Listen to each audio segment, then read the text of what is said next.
Alors, bonjour Denis. Bonjour Michael. On va discuter de ton ouvrage L'Entaille, qui est ton antépénultième création, si je ne m'abuse. Exact. Le dernier étant Asylum, édité également chez Cogito, donc comme L'Entaille. Mais avant d'évoquer tout ça, tu as voulu qu'on se donne rendez-vous ici, à Caen. Alors, pourquoi cet endroit que je te laisse nous présenter? Alors, le château de Caen, c'est quand même un endroit emblématique de la basse Normandie. Je ne vais pas refaire l'historique, hein, bien entendu, Guillaume, etc. Mais d'abord, c'est un endroit que j'aime beaucoup parce que ça domine la ville.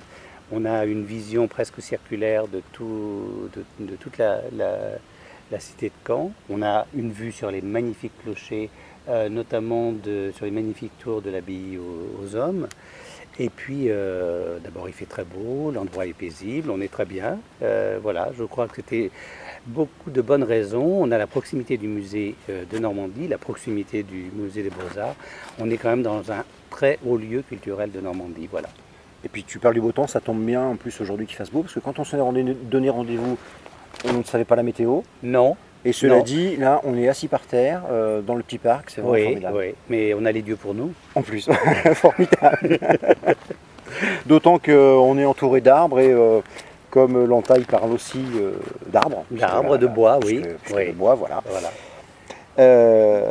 Donc L'Entaille a la particularité d'avoir reçu le prix de Grand Cammésie lors du dernier salon du livre, donc c'était en mai de cette année.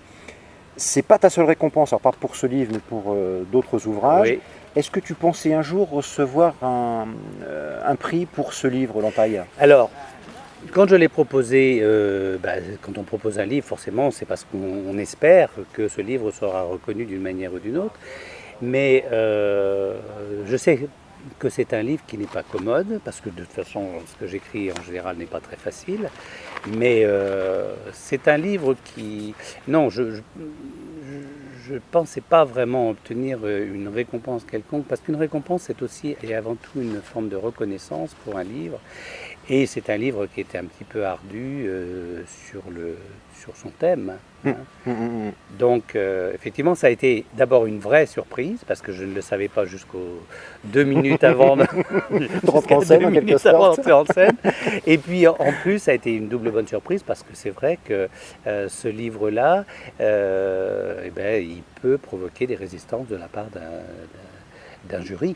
Hein, ça, j'en ai tout à fait conscience. Hein, j'en ai tout à fait conscience. Alors pour ouvrir une parenthèse, c'est vrai que donc je me rappelle, comme je suis président de l'association, enfin j'étais le président de lecture de Proust, donc j'ai été prévenu par le jury que c'était ton livre qui était primé. Dans la foulée, j'ai forcément appelé Frédéric Saut, ton éditeur, Oui. qui était enchanté, ravi. Bah oui, bien Les entendu. qualificatifs sont Bien énormes, sûr. et il m'a dit, oh là là, c'est vraiment formidable. Et je dis surtout, tu gardes le secret, qu'il le sache qu'au dernier Ah, mais il l'a moment. gardé, il a été muet comme une carpe. Alors si je peux continuer sur ce souvenir, c'est vrai que le moment où tu as reçu, alors, non pas le fait d'être cité, mais d'avoir eu cette récompense qui t'était offerte, à savoir le tableau d'Éric Joly, Ah oui. et ça m'a marqué. Oui, Il y a oui. eu un échange entre Oui. ce peintre et Oui. cet auteur. Oui. J'ai trouvé ça foudroyant, comme un coup de foudre en quelque Ah, mais sorte, quasiment. alors carrément, parce que quand le tableau a été dévoilé, parce qu'il était recouvert, hein, il a été dévoilé, je me suis dit, mais c'est pas possible, ce tableau, il a été fait pour moi. Il a été fait pour moi, aussi bien le thème que les couleurs. Vraiment, ce petit cloisonné, j'ai adoré ça. Et je me suis dit, mais c'est pas possible. Il a eu une préscience et ce tableau, il a été fait pour moi, quoi. Voilà. Oui, et en plus Eric m'avait expliqué ça, mais et donc Eric c'est l'auteur du tableau, Les qui tableaux, t'a été oui. offert, Oui. sans savoir qui allait recevoir ce prix. Eh bien, il avait quand même certainement eu le nez fin, je ne sais pas, il avait certainement eu une sorte de pressentiment. Mais en tout cas, ce tableau, il est vraiment tombé à pic. J'ai vraiment flashé dessus, oui, vraiment. Vraiment. Ouais, Ouais, ça, ouais. ça s'est vu en tout Ah cas. oui, oui, oui. Ça, Ouais, ouais. d'un coup, ouais. Oui, oui. Puis j'aime beaucoup la peinture en général, donc forcément. Oui, en plus après quand on oui. connaît ce personnage, Ouais, on, ouais, on ouais. dit que c'était Ouais. mieux ça plutôt que peut-être un chèque comme dans Ah oui, certains oui, ça prix, m'a fait plaisir. Oui, et oui, et oui, ça c'était oui. Ça m'a fait très plaisir. c'était Ouais. l'envie de l'association, c'était d'offrir quelque chose qui reste et quelque chose d'artistique, parce que à Grand Camp il y a quand même pas mal d'artistes, donc ça aurait pu être ça. L'année prochaine ce sera peut-être une photo, l'année d'après ce sera peut-être une sculpture. Donc on ne sait pas trop, mais disons que l'association essaie de tourner avec des artistes pour offrir de l'art à ceux qui nous offrent Oui. aussi de l'art. Oui, Voilà. oui, je trouve que c'est vrai, et je trouve que c'est une bonne idée. Voilà. Je trouve que c'est une C'était bonne pas- idée. Alors revenons à l'ouvrage, il y a très peu de personnages. De mémoire, je les cite, il y a Damien, Carla, Clémence, Mathias, Mère, Papa, Justine et Juan. Est-ce que c'est volontaire d'avoir mis vraiment très peu de personnages autour du personnage principal? Alors, c'est volontaire parce que d'abord, c'est une famille les gens vivent en vase clos. Et, euh, et puis, je pense que quand il y a beaucoup de personnages, au bout d'un moment, on se dilue. Là, c'est un livre qui fait pas tout à fait 200 pages, donc qui est relativement court. Et donc, j'ai toujours essayé d'être synthétique, d'aller à l'essentiel. Donc, je ne voulais pas énormément de personnages. Et puis, c'était une histoire de famille. Ça se tient essentiellement à la famille. Il y a un ou deux personnages qui sont extérieurs, notamment, mais qui ne sont pas des moindres, notamment Justine, Justine, qui est quand même presque l'héroïne de ce livre, la véritable héroïne en tout cas. Et donc oui, c'était... et puis chaque histoire de chaque personnage est quand même très dense.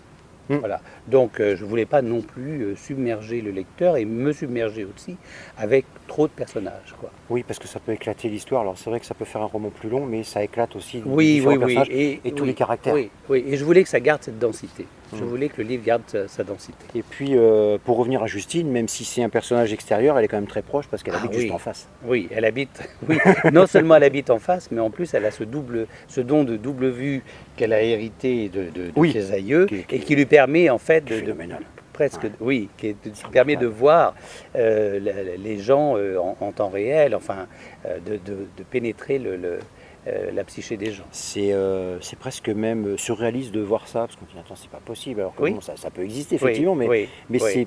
c'est vraiment bien décrit Oui. et on a l'impression de voir effectivement cette double vue Oui, à la lecture. mais ça c'est quelque chose que j'introduis dans la plupart de mes nouvelles ou de mes livres. Et dans Lilo, par exemple, il y avait également un passage comme ça qu'on peut qualifier de fantastique ou de surnaturel. Et là, ce personnage, je lui ai donné, en plus de ce trait particulier, singulier, j'en ai fait quelque chose de presque banal en fait. Voilà. Ouais, c'est vrai. Ouais. Alors, ce qui est troublant aussi dans ce livre, c'est que Damien appelle ses parents mère et papa. Oui. On voit tout de suite la différence d'influence des parents. Ah oui. Alors pas comme dans n'importe quelle famille, parce que c'est vrai que parfois les parents sont quasiment sur le même piédestal, mais là le fossé est énorme. Le fossé est énorme. D'ailleurs, mère, c'est toujours avec un M majuscule. Oui, C'est- en plus. C'est toujours écrit avec un M majuscule. Et c'est mère, c'est-à-dire c'est la matrona, quoi. C'est la matrone, c'est-à-dire c'est la mère majuscule. C'est presque la déesse mère d'ailleurs. Hein. C'est la mère omnipuissante et omniprésente, aussi bien dans la maison que presque, j'ai envie de dire, dans l'esprit des personnages, parce que c'est elle qui façonne. C'est elle qui façonne les personnages, c'est elle qui leur accorde une place particulière dans cette maison, et c'est elle qui occupe l'espace et qui remplit l'espace de la maison, et forcément de la vie des gens, quoi. Oui, parce que même après sa mort, la maison est encore hantée par. Oui, la maison par est sa encore présence. hantée par sa présence, et cette présence, d'ailleurs, elle va être animée en quelque sorte par Clémence, qui, après les obsèques de Carla, va remettre tout en ordre pour ordonner la maison sous les traits de ce qu'elle était autrefois du temps de la présence de leur mère. Oui, oui. Elle va retrouver ce visage et c'est comme si tout d'un coup le fantôme de mère se réintroduisait, réoccupait les lieux en fait. Elle reprenait place et reprenait possession du terrain. Et jusqu'au bout, enfin jusqu'à la dernière ligne, elle est toujours là, mère. Elle est toujours là et il faut vraiment que... En fait, elle est toujours là parce qu'en fait, elle est dans la tête de Damien. Oui, surtout. Parce qu'elle est dans la tête de Damien et surtout de Damien. Et pour qu'elle quitte les lieux, pour qu'elle s'en débarrasse, d'abord à un moment donné ils vont mettre la maison en vente, mais surtout il va falloir qu'il aille jusqu'au bout de sa démarche de se débarrasser de ce passé qui lui colle aux semelles, en fait, hein, dont il n'arrive pas à se dépêtrer. Et c'est à partir de ce moment-là où lui-même va pouvoir se dépêtrer de cette histoire que Mère va reprendre sa place de mortel. Voilà. Oui, et c'est vrai on va tout de suite comprendre dès le début du livre le personnage qu'est Damien et sa mère, Oui, avec le fameux cadeau qu'il veut lui offrir, et oui, malheureusement cette oui, entaille qui arrive sur la table. oui. Et enfin, c'est Oui, dramatique, quoi. oui, c'est dramatique parce que On peut d'abord pas c'est faire ça à un vécu, enfant. voilà, c'est vécu. Et quand l'épisode survient, c'est un jour de fête des mères et il est petit, il est enfant. Donc forcément, ce cadeau qu'il a fait avec son argent et qui est un cadeau qu'il a payé de sa poche et qui n'est pas un cadeau scolaire un petit peu basique, mais un cadeau qu'il a payé de sa poche, dans lequel il a investi, mais il a investi pas seulement Tout son cœur aussi. Voilà, il a Ouais, investi ouais. toute son âme, tout son cœur, parce qu'il essaye de récupérer l'amour de cette mère qui s'effiloche, quoi, qui s'évade, hein, qui s'enfuit, et il essaye de récupérer au moyen de ce cadeau. Il y a mis tout son cœur et il espère une réponse identique, similaire. Euh, et en fait, eh ben, les choses vont tellement mal se dérouler qu'il va obtenir l'effet contraire. Et cette entaille, qui est la signature en fait de ce drame, va demeurer jusqu'à l'âge adulte tout le temps, et elle va le poursuivre parce que c'est une entaille, mais c'est pas une entaille seulement dans le bois, c'est Ouais, une entaille qui est fichée dans le cœur j'allais le dire, ouais, de justement. Damien et qui est fichée dans la chair de Ouais. sa mère. Puisqu'en C'est fait, ancré, cette ouais. maison, c'est presque l'incarnation de mère, et donc forcément, c'est un coup, c'est une blessure portée à mère aussi, d'une certaine manière. Et il y a aussi un autre passage, moi, qui m'a choqué, donc c'est quand on lit entre la page 99 et 102, je ne sais pas si tu te rappelles, c'est lorsque Damien cherche à communiquer avec son père, donc déjà depuis très longtemps. Oui, Donc il s'y prépare, il angoisse, et la oui, phrase de son paternel qui tombe comme un couperet, laisse-moi veux-tu. Et oui, ensuite tu décris, oui, Damien quitta l'atelier sans un mot. Ah, on oui, peut pas oui, être oui. rejeté par son père de cette façon, surtout quand alors je ne sais pas qu'on l'adule, mais déjà on l'appelle papa plutôt que mère, donc il y a un rapport qui est un peu plus familial. Oui, oui. Et non, le père veut vraiment pas discuter avec, Il a renoncé. c'est monstrueux, Il a, quoi. oui, ah oui, absolument. Il a complètement renoncé. C'est un homme qui a été vidé de sa substance de père, de son rôle de père, qui s'est aussi laissé déposséder de ce rôle-là, qui l'a abandonné à mère, qui a pris absolument tous les rôles et les pouvoirs.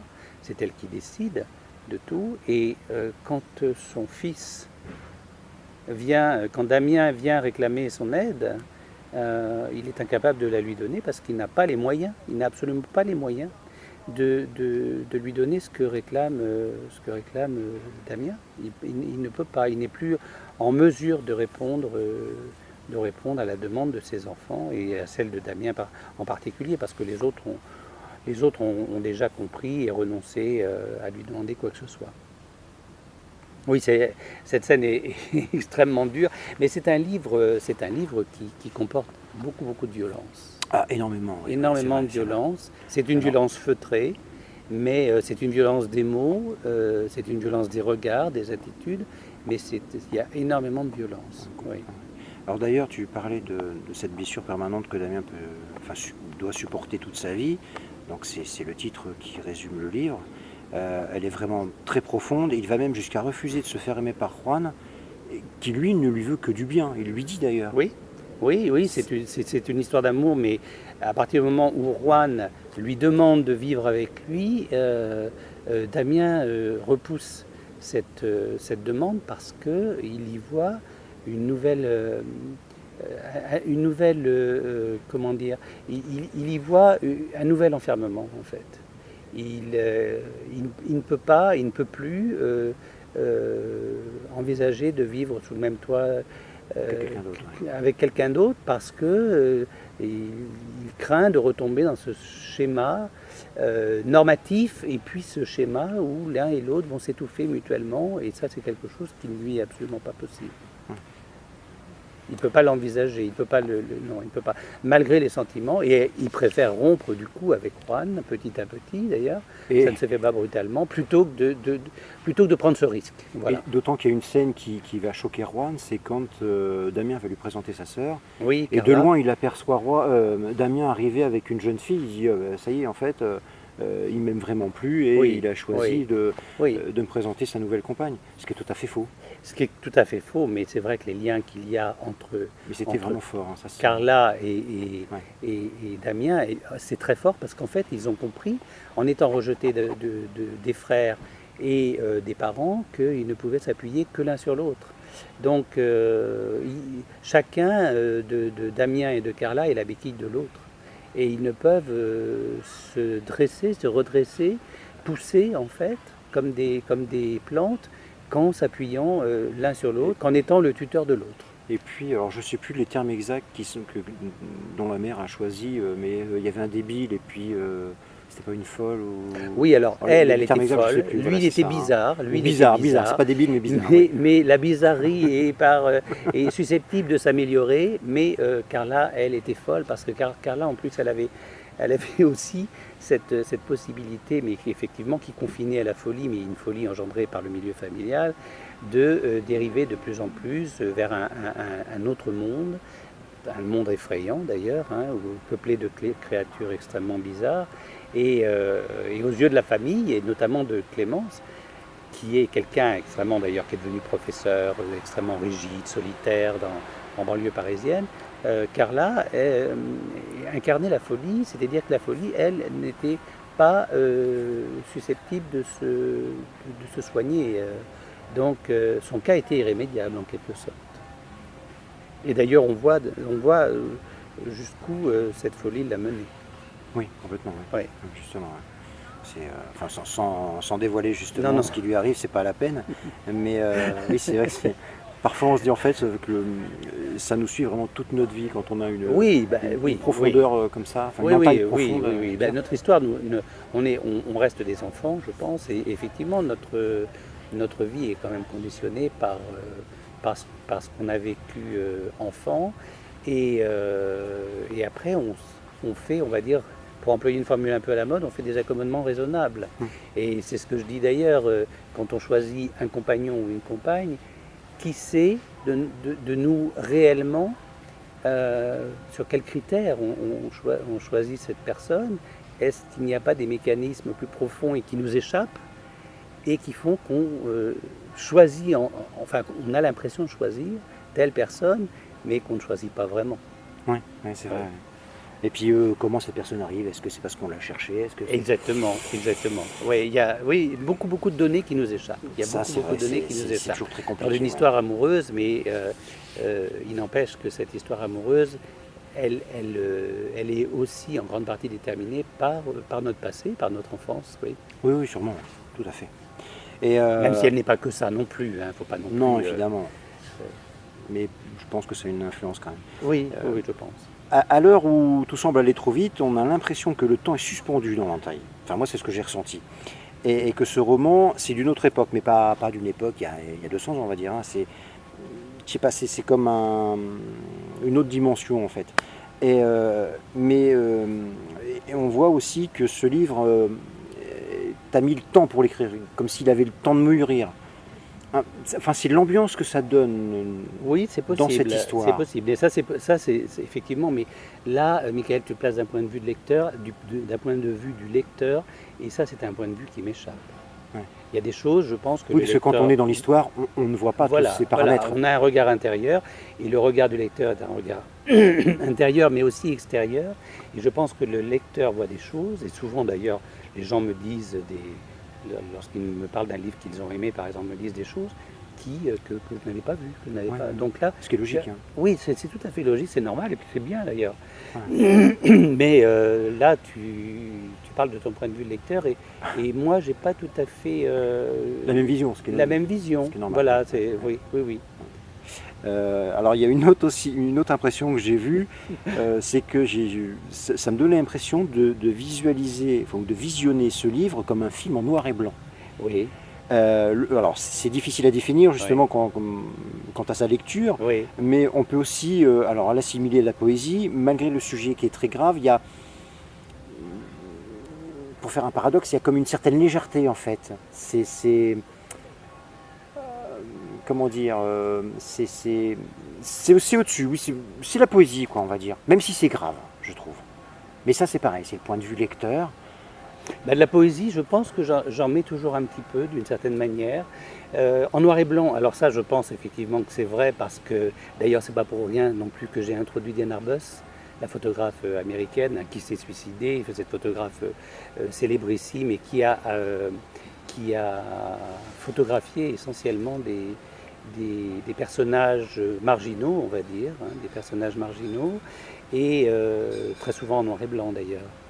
Donc cette impression de noir et blanc, oui, je le vois comme ça. C'est pas non plus, quand tu dis d'une autre époque, enfin d'un autre temps, hors temps, c'est pas pour ça, c'est pas pour rien non plus que j'ai choisi de le situer dans un village qui n'existe pas en fait, le village d'Aignan-Court. Et dont le temps n'est pas défini. Et le temps n'est pas défini. Et un village de Bourgogne, un village dans une région un peu égaré, un peu hors du temps d'ailleurs. D'ailleurs je dis, les gens n'y viennent pas, les gens s'arrêtent, les jeunes s'en vont, c'est un village qui est en train de dépérir, comme beaucoup de villages d'ailleurs, c'est pas exclusif de depuis toujours là. Oui, voilà. Et c'est vrai qu'on a cette impression un petit peu noir et blanc ou sépia. Oui, voilà. Oui. Il y a un léger décalage en fait. Oui, contrairement à tout ce qu'on peut lire actuellement où c'est vrai que les personnages vont vite, il y a beaucoup de personnages, la vie grouille, et là, c'est ce clan familial, et puis on a l'impression que ça bouge pas. Si, ça bouge évidemment, mais c'est ancré. Très ancré. C'est très ancré, c'est vrai. Oui, c'est tout à fait vrai. Et c'est ce que je voulais, c'est cette impression-là. Et à la limite, cette réflexion-là, on l'a après coup. Pas forcément sur la lecture, mais après coup, c'est par rapport à, surtout aux questions que j'ai réfléchi par rapport à cet ouvrage où, en prenant du recul, on voit d'une autre façon, comme on peut voir un film de la même façon, absolument. Un autre ouvrage. Bien sûr. Quand on se pose les bonnes questions, et bien, c'est ce qui est intéressant, je trouve, dans l'histoire. Maintenant, pour parler un petit peu plus largement de tes écrits, est-ce que c'est difficile de changer de style d'écriture quand tu écris un roman, puis un recueil de nouvelles, et enfin un polar dans la foulée? Ça, c'est tes 3 derniers ouvrages. Alors, c'est pas un polar. Je fais bien la distinction entre ce qui est du suspense, que je n'ai pas lu, qui est Asylum, qui est du suspense, qui est plutôt, on va dire, si on veut mettre une catégorie, on va dire plutôt que c'est un thriller, même si je n'aime pas beaucoup les catégories. C'est pas difficile. Enfin, moi, je passe. En fait, quand j'écris un livre, et je m'accorde toujours des pauses pour continuer des nouvelles. C'est-à-dire que là, je suis en train de corriger mon dernier livre, mais en même temps, je suis en train d'avancer dans un recueil de nouvelles. Voilà, qui n'a absolument rien à voir. Et je suis en train de penser au prochain, puisque j'ai prévu de faire une suite d'Asylum. D'accord. J'ai prévu une suite à Asylum, et non, c'est pas difficile, ça ne me pose pas de problème.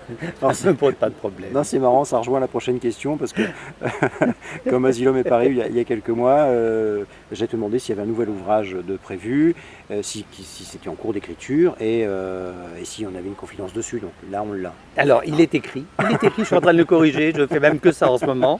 Alors, je fais que ça, je tourne un peu en rond, j'ai l'impression de tourner un peu en rond, parce qu'effectivement, c'est ce que je fais actuellement. Et en même temps, parallèlement, donc il y a un recueil de nouvelles aussi. Et je vais, une fois que les corrections vont être finies, enfin, à mon gré, parce que je crois qu'un livre, c'est jamais fini, mais à un moment donné, il faut dire stop et on pose la plume. À ce moment-là, je me mettrai à la suite d'Asylum. D'accord. Voilà. Donc le mois prochain, en fait. Voilà. Et alors, donc c'est 3 questions en une. As-tu des habitudes d'écriture, des endroits fétiches ou des moments particuliers pour l'écriture? Alors, c'est mon bureau.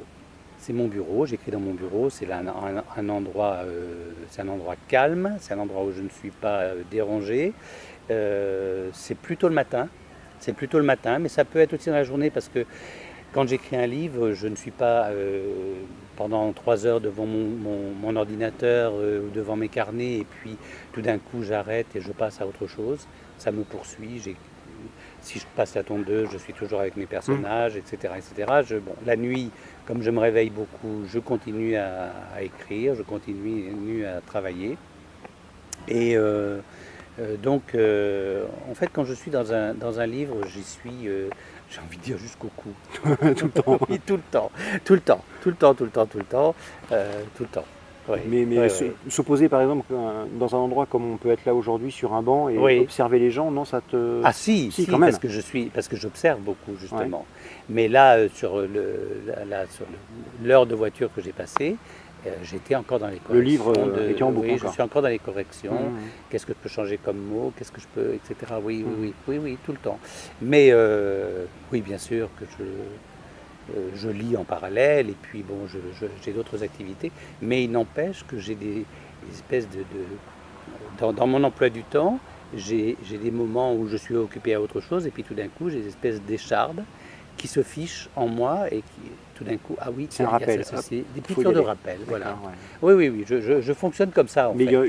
il y a toujours un moment d'écriture par jour, Ah oui, quel qu'il soit. ah oui, Que ça, ce ah soit oui, une oui. demi-heure, 3 heures, 4 heures, Ah mais oui, oui, oui, et puis ça j'y tiens parce que je pense que c'est une euh, gymnastique en fait. c'est une gymnastique. Mm. Moi je cours beaucoup, je cours plusieurs fois par semaine et je sais que l'écriture, pour moi, c'est comme un sport et que si on veut obtenir des résultats, il faut écrire tous les jours, quoi.